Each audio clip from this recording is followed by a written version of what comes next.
Friends, welcome back to Mr and Mrs Lakshmi Arun vlogs. ಹೇಗಿದ್ದೀರಿ ಎಲ್ಲರೂ? ನಾವು ಚೆನ್ನಾಗಿದ್ದೀವಿ, ನೀವು ಕೂಡ ತುಂಬಾ ಚೆನ್ನಾಗಿದ್ದೀರಾ ಅಂತ ಭಾವಿಸ್ತೀನಿ. ಇವತ್ತು ಆ್ಯಕ್ಚುಲಿ ನಮ್ಮ ಡೇ ಔಟು ಕಾರಿಗೆ ಹುಷಾರಿರಲಿಲ್ಲ, ಅದಕ್ಕೆ ಹೊರಗಡೆ ಹೋಗಿದ್ವಿ ಸರ್ವಿಸ್ ಮಾಡ್ಕೊಬರೋದಕ್ಕೆ. ನಮ್ಮ ಮನೆಯಿಂದ ಅಲ್ಲಿ ಸಿಟಿಗೆ ಹೋಗೋಷ್ಟೊತ್ತಿಗೆ ಎಷ್ಟೊಂದು ಟೈಮ್ ಆಗಿಬಿಡುತ್ತೆ. Almost 2 hours ಹಿಡಿಸ್ತು. ಆ್ಯಕ್ಚುಲಿ ನಂದು ಆಧಾರ್ ಕಾರ್ಡಲ್ಲಿ ಡೇಟ್ ಆಫ್ ಬರ್ತು ಚೇಂಜ್ ಮಾಡಬೇಕಾಗಿತ್ತು. ಇಲ್ಲಿ ನಾವಿರೋ ಜಾಗದಲ್ಲಿ ಬ್ಯಾಂಗ್ಳೂರ್ ಒನ್ ಇರಲಿಲ್ಲ, ಅದಕ್ಕೋಸ್ಕರ ಸರಿ ನಾವು ಹಳೆ ಜಾಗದಲ್ಲಿ ಇದ್ವಲ್ಲ ಅಲ್ಲಿಗೆ ಹೋಗಿ ಮಾಡಿಸ್ಕೊಂಬರೋಣ ಅಂತ ಹೇಳಿ ಹೋದ್ವಿ. ಸೊ ನನ್ನ ಜೊತೆ ಪಾಪುನೂ ಬಂದಿದ್ದ ಅಲ್ವಾ, ಅಮ್ಮನೂ ಬಂದಿದ್ರು, ಸ್ವಲ್ಪ ಶಾಪಿಂಗ್ ಮಾಡಬೇಕಾಗಿತ್ತು. ಸೊ ಎಲ್ಲರೂ ಜೊತೆಗೆ ಹೋದ್ವಿ. ನಾವು ಹೋಗೋವಾಗಲೇ ನಮ್ಮ ಮನೆಯವ್ರು ಅಂದರು, ಕಾರ್ ಸರ್ವಿಸಿಗೆ ಏನಾದರೂ ಬಿಟ್ವಿ ಅಂತ ಹೇಳಿದ್ರು ಆಲ್ಮೋಸ್ಟ್ ಹಾಫ್ ಅ ಡೇ ಆಗಿಬಿಡುತ್ತೆ, ನೀವು ಹೆಂಗೆ ವೆಯ್ಟ್ ಮಾಡ್ತೀರಾ, ಆಗೋದಿಲ್ಲ, ನೆಕ್ಸ್ಟು ಇನ್ನೊಂದು ಸತಿ ಹೋಗೋಣ ಅಂತ. ಬಟ್ ಇಟ್ಸ್ ಓಕೆ, ವೀಕೆಂಡ್ ಅಲ್ವಾ, ಜೊತೇಲಿ ಹೋಗ್ಬಿಟ್ಟು ಬಂದ್ಬಿಡೋಣ, ಎಲ್ಲ ಕೆಲಸ ಮುಗಿಸ್ಕೊಂಡು. ಏನು 1 hour ಆಗಿಬಿಡುತ್ತೆ ಸರ್ವಿಸು ಅಂತ ಅಂದ್ಕೊಂಡ್ವಿ.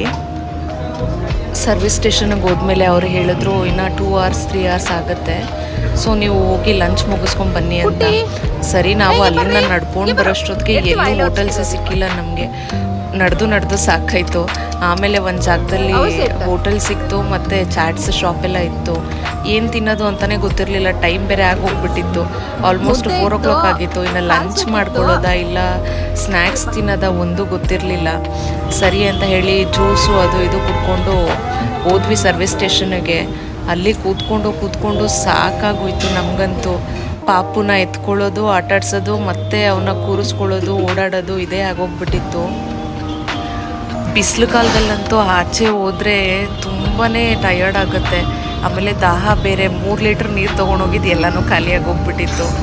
ಸರಿ ಅಂತ ಹೇಳ್ಬಿಟ್ಟು ಅಲ್ಲೇ ಇನ್ನೂ ಸ್ವಲ್ಪ ಮುಂದಕ್ಕೆ ಹೋಗಿ ಶುಗರ್ ಕೇನ್ ಜ್ಯೂಸ್ ಇತ್ತು, ಅದು ಕೂಡ ಕುಡ್ಕೊಂಡು ಬಂದ್ವಿ. ಆದರೂ ನಮ್ಮ ಥರ್ಸ್ಟಿ ಕಮ್ಮಿ ಆಗಲೇ ಇಲ್ಲ.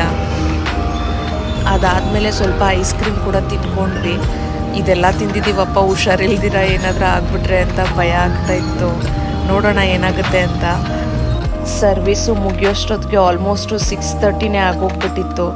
ಸರಿ, ಅಲ್ಲಿಂದ ಹೊರಡೋವಾಗ ಕಾಫಿ ಕುಡ್ಕೊಂಡು ಹೋಗೋಣ ಅಂತ ಒಂದು ಹೋಟೆಲ್ ಹತ್ರ ನಿಲ್ಲಿಸಿದ್ವಿ. ನಮ್ಮ ಅದೃಷ್ಟ ಅಂದ್ಕೊಳ್ಳೋಂಗೆ ಆ ಹೋಟೆಲ್ ಪಕ್ಕನೇ ಅಣ್ಣಮ್ಮ ದೇವ್ರನ್ನ ಕುಳ್ಸಿದ್ರು. ತುಂಬ ಚೆನ್ನಾಗಿತ್ತು ದೇವರು. ಸರಿ, ಹೋಗಿ ದೇವ್ರ ಹತ್ರ ಆಶೀರ್ವಾದ ತಗೊಂಡು ಬರೋಣ ಅಂತ ಹೇಳಿಬಿಟ್ಟು ಅಲ್ಲೋಗಿ ಕೈ ಮುಗಿದ್ಬಿಟ್ಟು ಬಂದ್ವಿ.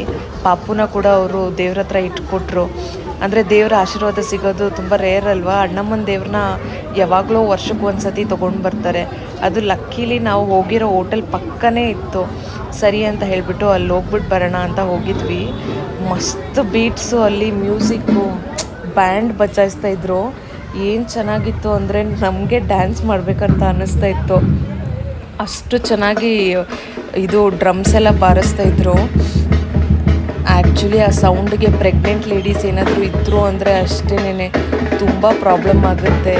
ಎಷ್ಟು ಸೌಂಡ್ ಅಂತ ಹೇಳಿದ್ರೆ ನಮಗೇ ಹೊಟ್ಟೆಲೆಲ್ಲ ಒಂಥರ ತೊಳ್ಸೋ ಥರ ಆಗೋಯ್ತು. ಅಷ್ಟು ಡಗ ಅಂತ ಸೌಂಡು, ಎಷ್ಟೊಂದು ಬ್ಯಾಂಡ್ಸು. ಅಲ್ಲಿ ಡ್ಯಾನ್ಸ್ ಕೂಡ ಮಾಡಿದರು, ತುಂಬ ಚೆನ್ನಾಗಿತ್ತು ಅದು. ಆ ಅಣ್ಣಮ್ಮ ತಾಯಿ ಮುಖದಲ್ಲಿ ಎಷ್ಟು ಕಳೆ ಇತ್ತು ಅಂತ ಹೇಳಿದ್ರೆ ಮಸ್ತಾಗಿ ಡೆಕೋರೇಷನ್ ಮಾಡಿದರು. ಇಷ್ಟೊಂದು ಸೌಂಡಲ್ಲೆಲ್ಲ ಮಗುನ ಕರ್ಕೊಂಡು ಹೋಗಬಾರ್ದು, ಯಾಕಂದರೆ ಕಿವಿ ಪ್ರಾಬ್ಲಮ್ ಆಗುತ್ತೆ, ಅವ್ರಿಗೆ ಕೇಳಿಸಲ್ಲ ಮುಂದಕ್ಕೆ. ಅದಕ್ಕೋಸ್ಕರ ಪಾಪುನ ತೊಗೊಂಡು ನಾನು ಈ ಕಡೆ ಬಂದುಬಿಟ್ಟೆ. ನಮ್ಮ ಮನೆಯವ್ರು ನೋಡ್ಕೊಂಡು ವೀಡಿಯೋ ಮಾಡ್ತಾಯಿದ್ರು, ನಾನು ದೂರದಲ್ಲಿ ನಿಂತಿದ್ದೆ. ತುಂಬ ಚೆನ್ನಾಗಿ ಅನ್ನಿಸ್ತು ಆ ಬೀಟ್ಸ್ ಎಲ್ಲನೂ. ದೂರದಲ್ಲಿ ನಿಂತಿದ್ರೇ ಡ್ಯಾನ್ಸ್ ಮಾಡಬೇಕಂತ ಅನ್ನಿಸ್ತು.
ಇನ್ನು ದೇವರ ಆಶೀರ್ವಾದ ತಗೊಂಡು ಹೋಟೆಲಲ್ಲಿ ಸ್ವಲ್ಪ ಊಟ ತಿನ್ಕೊಂಡು ಮನೆಗೆ ವಾಪಸ್ಸಾದ್ವಿ.